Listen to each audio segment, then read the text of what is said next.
Hola, queridos amigos de Mater Mundi, aquí estamos una vez más con todos vosotros compartiendo la palabra de Dios. Jaime, ¿qué tal? Hola Beatriz, pues nada, fenomenal, muy preparado como siempre para empezar este programa y nada, muy contento. Bueno, pues da gusto. Vamos allá. Estábamos, como habíamos dicho, en el capítulo 21 de este libro de Comprender las Escrituras y habíamos visto hasta ahora, para hacer un pequeño recordatorio, cómo Jesús estaba celebrando la cena pascual con sus discípulos, en la que se bebían 4 copas y antes de, para empezar en la tercera copa, en la copa de la bendición, les dice que el pan que están tomando es su cuerpo y el vino es su sangre, por lo cual ya os podéis imaginar, como veíamos en el programa anterior, que se debieron de quedar bastante sorprendidos. Y antes de beber la cuarta copa, Jesús se levanta y se va, cosa que era impensable. Y no todos los discípulos se fueron con él. Vimos cómo llegaba a Getsemaní, cómo le pedía al Padre que apartara de él ese cáliz, el cuarto cáliz, el cáliz de la consumación, el cáliz en el que iba a beber y hacer suyos todos los pecados de la humanidad para matarlos en la cruz y llevarnos a todos a la resurrección. Y veíamos cómo aparece Judas con todos los soldados en el huerto de los Olivos, cómo le traiciona con un beso y cómo hace su último milagro de sanación, sanándole la oreja al criado que, según la tradición, el criado era Malco, que después llegó a ser obispo, al criado del sumo sacerdote. Y terminábamos con la negación de Pedro. Estaba siendo juzgado, Jesús le arrestaron, estaba siendo juzgado y Anás le acusa Anás no, fue Caifás, porque Anás lo que hizo es que le envió atado a la casa de Caifás, que recordemos que el que era en ese momento el sumo sacerdote era Caifás, pero Anás lo había sido anteriormente y para la mayoría de los judíos seguía siendo Anás. Bueno, en casa de Caifás el Sanedrín había convocado una sesión de emergencia. Imaginaos, era de noche, el pobre Jesús, una sesión de emergencia, los dirigentes de Jerusalén todos reunidos por la noche, como si Jesús fuera el mayor terrorista de toda la historia. Lo único que querían era condenarle, quitárselo de encima. ¿Y qué hicieron? Pues hicieron que sobornaron a testigos falsos para que mintieran acerca de Jesús. ¿Qué pasa con la mentira? Que no es como la verdad, porque la verdad es una. La mentira son muchas mentiras. Entonces las alegaciones de unos testigos no concordaban con las alegaciones de los otros. Bueno, eso era un caos. Y finalmente el sumo sacerdote lo que hace es preguntarle directamente a Jesús si él era el Mesías. Y si era el Mesías, el Hijo del Bendito. ¿Y qué responde Jesús? Yo soy, y veréis al Hijo del Hombre sentado a la diestra del poder y venir sobre las nubes del cielo. Bueno, pues ya está. Eso era lo que Caifás estaba buscando. Fijaos, eso para un judío es una blasfemia, porque está diciendo Jesús que Él es Dios. ¿Y qué hace Caifás? Eran todos unos teatreros y unos cínicos, como os podéis imaginar. Bueno, todos no lo sé, pero desde luego este Caifás sí. Caifás se rasca las vestiduras. ¿Qué significa eso? Porque a lo mejor para nosotros rascarse las vestiduras hoy en día pues tampoco es una cosa que... Bueno, el rascarse las vestiduras era un gesto como de protesta, molesta, de una persona que estaba furiosa, de que protestaba por lo que acababa de escuchar, una blasfemia, pero también era una violación explícita de la ley de Moisés. ¿Y qué decía la ley de Moisés? La ley de Moisés dice: el sumo sacerdote entre sus hermanos, sobre cuya cabeza haya sido derramado el óleo de la unción, haya recibido la investidura y se haya puesto ornamentos sagrados, no llevará desaliñado el cabello ni rasgados sus vestidos. ¿Qué es lo que hace Caifás? Caifás según la ley, está cometiendo un pecado también, está quebrantando la ley, está haciendo lo mismo que se supone que ha hecho Jesús, que es quebrantar la ley, está haciendo el mismo pecado, está cometiendo el mismo pecado por el que está condenando a Jesús a muerte. Es que esto es para meditar, ¿eh? Bueno, pues ya está, Caifás ya está feliz. ¿Ya para qué necesita testigos? O más testigos, ya tiene testigos. Y dice: acabáis de oír la blasfemia, ¿qué os parece? Pues el Sanedrín acaba de sentenciar a Jesús a muerte, pero había un problema. Bueno, en realidad había muchos, pero ahora ellos tenían un problema más. O sea, primero era el tema de los testigos falsos, que no se ponían de acuerdo, bueno, aparte de que se lo habían inventado todo, etcétera, etcétera. Pero había un problema más, y es que bajo el mandato romano los dirigentes judíos no podían ejecutar la sentencia de muerte. O sea, podían juzgar, o sea, podían acusar, como acababa de hacer Caifás, rasgándose las vestiduras, tal, que el otro que había blasfemado, podían juzgar en temas religiosos, pero no tenían, no sé si se dice así porque yo no soy abogado, pero jurisdicción civil. O sea, no podían condenar a alguien a muerte. O sea, podrían haber, por haber blasfemado, pues podrían haber metido a Jesús en la cárcel, pero ya matar a alguien no. Eso ya ellos no tenían autoridad para ellos. Era el gobernador romano el único que podía ejecutar a un reo, por lo cual seguimos de noche, ya le han condenado a muerte porque ha blasfemado, y ahora ¿qué tienen que hacer? Pues lo que hicieron, nada más salir el sol, el Sanedrín lo que hace es que envía a Jesús ante el gobernador romano, que es el único que puede darle sentencia de muerte. ¿Y quién era el gobernador romano? El gobernador romano era Poncio Pilato. Mientras tanto tenemos a Judas, que recordáis que habíamos hablado de la diferencia entre Judas y Pedro. Judas ya estaba sintiendo remordimientos, y es probable, no es una excusa lo que voy a decir, pero es muy probable que cuando Judas traicionó a Jesús, que no pensase que realmente las autoridades le iban a condenar a muerte, porque, a ver, era muy difícil que le condenaran a muerte. Estamos viendo que han tenido que... O sea, han tenido que mentir, testigos falsos, y que además los judíos no pueden condenar a Jesús a muerte.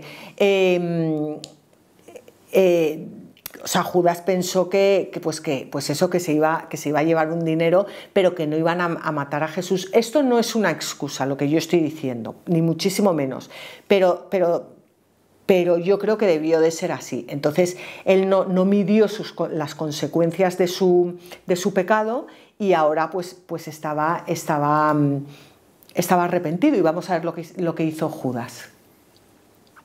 Entonces Judas, el que le entregó, al ver que había sido condenado, movido por el remordimiento, devolvió las 30 monedas de plata a los príncipes de los sacerdotes y ancianos.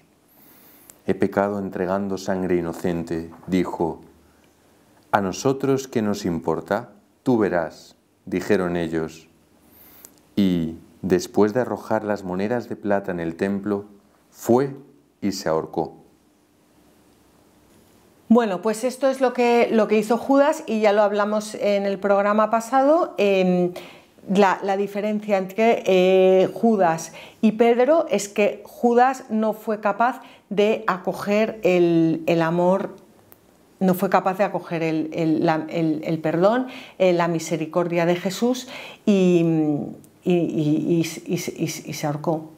Y en cambio Pedro traicionó a Jesús también, pero se arrepintió y se lanzó a los brazos de la misericordia de Jesús. Y esto es una llamada a todos nosotros, porque el desesperarnos por nuestros pecados es soberbia, y la soberbia es pecado, y el pecado lleva a la muerte. Hombre, mejor si no pecamos, y tenemos que intentar no pecar, pero sobre todo lo importante es saber que Jesús nos ama, que Jesús perdona siempre y que que en la misericordia de Jesús encontramos la vida eterna. Bueno, pues Judas se ahorca y mientras tanto el Sanedrín no para de darle vueltas a cómo acusar a Jesús para que Pilato le condenara a muerte. Acabamos de decir que los judíos no podían condenarle a muerte, que tenía que hacerlo el gobernador romano, pero los judíos sabían perfectamente que a Poncio Pilato le importaba 3 pimientos que Jesús hubiera dicho que era Dios. O sea, es que vamos, no, al pobre Poncio Pilato es que no le podía importar menos, que debía estar de los judíos hasta aquí. Bueno, pues al Sanedrín se le ocurre una cosa, porque a estos, vamos, Jesús había dicho que era el rey de los judíos. ¿Qué pasa? Que se les ocurre presentar ante Pilato esta afirmación como una amenaza de una nueva revuelta judía. Poncio Pilato no quería revueltas, o sea, Poncio Pilato lo único que quería era vivir en paz, tener a los judíos ahí calladitos, enviar todos los años a Roma los impuestos que tuvieran que enviar y que le dejaran en paz. Bueno, así que el Sanedrín le dice a Poncio Pilato que han encontrado a Jesús soliviantando a su gente y prohibiendo dar tributo al César, y que dice que él es el Cristo, que él es el rey. O sea, fijaos qué maquinación maquiavélica de darle la vuelta a todo. Entonces, lo de prohibir dar tributo al César, por supuesto, era mentira porque eran unos mentirosos, pero sí era ese el tipo de acusación que necesitaban para persuadir a Poncio Pilato de que Jesús era un auténtico peligro para Roma. Vamos, que es que tenía que matarle como fuera. Pilato no quería saber nada del tema. Como decía antes, Pilato debía estar de estos hasta aquí. Bueno, le dice que se lo lleven ellos, que lo juzguen con su propia ley y que se ocupen ellos de Jesús, que él no tiene nada que ver con Jesús, que no le importa nada y que vamos, que no. Pero ellos le recuerdan que su ley no les permite condenar a un hombre a muerte y que y que Jesús tenía que morir porque había blasfemado. Así que, ¿qué hace Pilato? Pilato interroga a Jesús.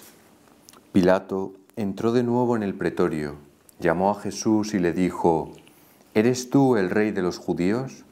Jesús contestó: ¿Dices esto por ti mismo o te lo han dicho otros de mí? ¿Acaso soy yo judío? Respondió Pilato.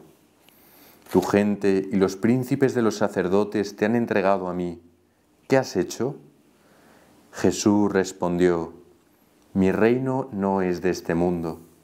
Si mi reino fuera de este mundo, mis servidores lucharían para que no fuera entregado a los judíos, pero mi reino no es de aquí. Pilato le dijo: ¿O sea, que tú eres rey? Jesús contestó: Tú lo dices, yo soy rey. Para esto he nacido y para esto he venido al mundo, para dar testimonio de la verdad. Todo el que es de la verdad escucha mi voz. Pilato le dijo: ¿Qué es la verdad? Bueno, pues el pobre Pilato entre comillas, no entendía nada. De todas formas, vosotros pensad que cuando Pilato estaba interrogando a Jesús, estaba mirando a Jesús, o sea, estaba mirando a Dios. O sea, algo tuvo que quedársele a Pilato en ¿qué es la verdad?, le pregunta. O sea, ¿os imagináis a a un gobernador, a un gran juez, preguntándole a un asesino qué es la verdad? O sea, si Pilato le pregunta a Jesús qué es la verdad, es porque algo ve en él. Y Pilato es que no entiende nada. O sea, Pilato les dice que no encuentra ningún delito en ese hombre, el pobre Jesús que estaba ahí, pero la muchedumbre insiste. Subleva al pueblo, va enseñando por toda Judea, desde que comenzó en Galilea hasta aquí. Claro, y aquí Pilato ve una luz. ¿Por qué? Porque dice Pilato, bueno, si Jesús es Galileo, pues Galilea es la jurisdicción del rey Herodes. Entonces yo me lavo las manos, yo no tengo nada que ver con y que se lo lleven a Herodes. Y lo que hace Pilato es que le envía a Jesús ante Herodes. ¿Quién era Herodes? Herodes era Herodes Antipas, que se encontraba en ese momento en Jerusalén, porque era un momento, el momento de la celebración de la Pascua, que Jerusalén estaba de bote en bote. Herodes Antipa era hijo de el Herodes que era, ¿os acordáis del que había matado a todos los santos inocentes en Belén, de la joyita esa?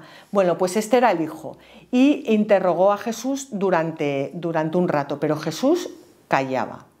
Y Herodes y sus soldados, pues se les ocurre, si es que con perdón eran idiotas, se les ocurre una bromita muy ingeniosa, y es vestir a Jesús con ropas de rey, porque Jesús decía que era el rey de los judíos, y lo mandan vestido con una túnica de vuelta ante Pilato. O sea, bueno, pobre Jesús, pobre Jesús.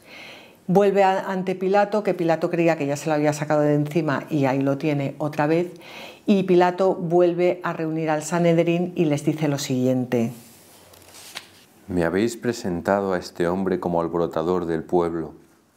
Mirad, yo le he interrogado delante de vosotros, y no he encontrado en este hombre ningún delito de los que le acusáis, ni tampoco Herodes, porque nos lo ha devuelto. Por tanto, nada ha hecho que merezca la muerte. Así que, después de castigarle, lo soltaré. Bueno, eso era lo último que querían escuchar, o sea, lo último que quería escuchar el Sanedrín, y lo último que quería escuchar la muchedumbre, que ya estaba como hirviendo en odio, y se oían gritos de indignación. Pero Pilato insiste una y otra vez que no ha encontrado ninguna culpa en él. Vosotros tenéis la costumbre de que os suelte a uno por la Pascua. ¿Queréis que os suelte al rey de los judíos? Fijaos, cómo es esto de impresionante, o sea, qué diabólico es que Pilato les ofrece soltar a alguien, que era una costumbre, ¿no? Como acabamos de escuchar, y la muchedumbre le pide a gritos que suelten a Barrabás. Barrabás era un asesino, o sea, Barrabás no era un ladrón, no era un sinvergüenza, bueno, o sea, por supuesto, era todo eso, pero era un asesino. En arameo, Barrabás significa el hijo del padre, o sea, imaginaos de qué padre era hijo Barrabás, porque desde luego no era hijo de Dios Padre, por lo cual la Biblia con esto nos muestra que Barrabás era el hijo del padre de la mentira, del demonio. Bueno, pues nada, el pueblo quiere que suelten a Barrabás. ¿Y Pilato qué hace? Pues Pilato ordena que azoten a Jesús. ¿Por qué? Porque piensa que si azotan a Jesús, pues los otros ya se van a quedar tranquilos, y sobre todo le van a dejar a él en paz. Manda a utilizar un látigo que estaba diseñado para desgarrar la piel hasta el punto de que la víctima podía morir a causa de las heridas. O sea, Pilato pensó, bueno, pues si se muere, pues ya yo no he hecho nada, pero me quitan, nunca mejor dicho, un muerto de encima. Pero ¿qué pasa? Que Jesús no murió.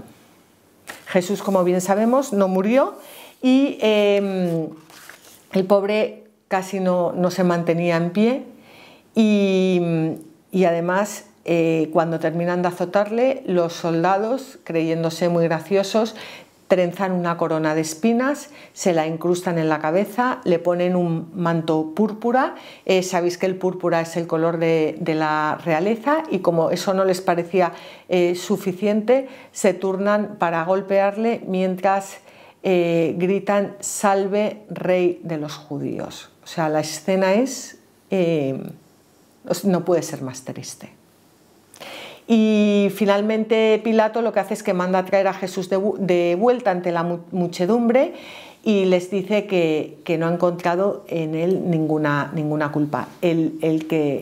Al hombre que presenta delante de la muchedumbre, ex homo, es un hombre con la piel desgarrada, con la corona de espinas, con el manto púrpura, sangrando, que no se puede tener en pie, y el pueblo grita: «Crucifícale, crucifícale». Y yo, cuando estaba preparando este programa, yo decía, muchas veces me he preguntado qué pasó en España, aquí en España, en la guerra civil, porque como se mataban a curas y a monjas, pero por cientos, ¿no? ¿Qué ha hecho un cura, qué ha hecho una monja para que la maten? Y me lo he preguntado, durante mucho tiempo me lo he preguntado, pero al final es el mal, es el mal que además ataca siempre, pues, a lo que es más de Dios. Y aquí es lo mismo. O sea, ¿qué había hecho Jesús para que brotara ese odio de la gente que se volvía loca? Crucifícale, crucifícale. Bueno, Pilato seguía sin condenar a Jesús, y los príncipes de los sacerdotes estaban impacientando ya, y le decían: si sueltas a ese, no eres amigo del César. Todo el que se hace rey va contra el César. Ellos sabían cómo poner a Pilato entre la espada y la pared. Y ¿qué pasaba? Que si Pilato soltaba a Jesús, pues iba a llegar el rumor a Roma de que había permitido una rebelión abierta en su provincia, y por lo tanto Pilato tendría que responder ante el César. Así que Pilato, bueno, pues al final pues le condena a la crucifixión, porque bueno, él no tenía la valentía, no tuvo la oportunidad de tener una conversión, no era su momento, y además las escrituras se tenían que cumplir. Vamos, si os parece, a dejar aquí el programa, y ya en el próximo programa terminamos el capítulo 21 con la crucifixión de Jesús. Jaime. Bueno, Beatriz, como siempre, muchas gracias. Es verdad que justo esta parte a lo mejor es un poco más, digamos, triste y más típica de la pasión. Bueno, triste y maravillosa, porque gracias a ello se abrieron las puertas de los cielos para todos nosotros, pero sí, más triste. Sí, es verdad eso también. Me ha parecido muy interesante una cosa que nunca, o sea, no tenía ni idea, lo de Caifás, o el sumo sacerdote, ¿no? Que cuando se rasga las vestiduras, pues que ahí mismo también estaba yendo contra la ley, ¿no? Y bueno, un poco, o sea, es verdad que por lo que hemos contado y eso, poco más que comentar, porque bueno, son pasajes a lo mejor, pues como has dicho, pues también un poco tristes, pero son pasajes que son lo que son, vamos, la pasión. Bueno, yo lo que sí que creo, Jaime, es que es muy importante, o sea, los grandes santos han surgido de meditar la pasión de Cristo, que meditemos la pasión de Cristo, porque en la medida en que la vayamos meditando nosotros, nos daremos cuenta que esos que gritan ahí, crucifícale, crucifícale, somos cada uno de nosotros. Y es verdad que no es algo de lo que se hable mucho, o de lo que... Pero es algo que los grandes santos han meditado largas horas, y yo creo que desde aquí invitamos a todos nuestros amigos de Mater Mundi a que mediten bien la pasión de Cristo, porque hay un antes y un después en las vidas cuando se medita la pasión de nuestro Señor Jesucristo. No sé si tienes algo más que comentar, Jaime. No, eso es todo por hoy. Bueno, pues muchas gracias, Jaime, muchas gracias a todos vosotros y nos vemos en el próximo programa.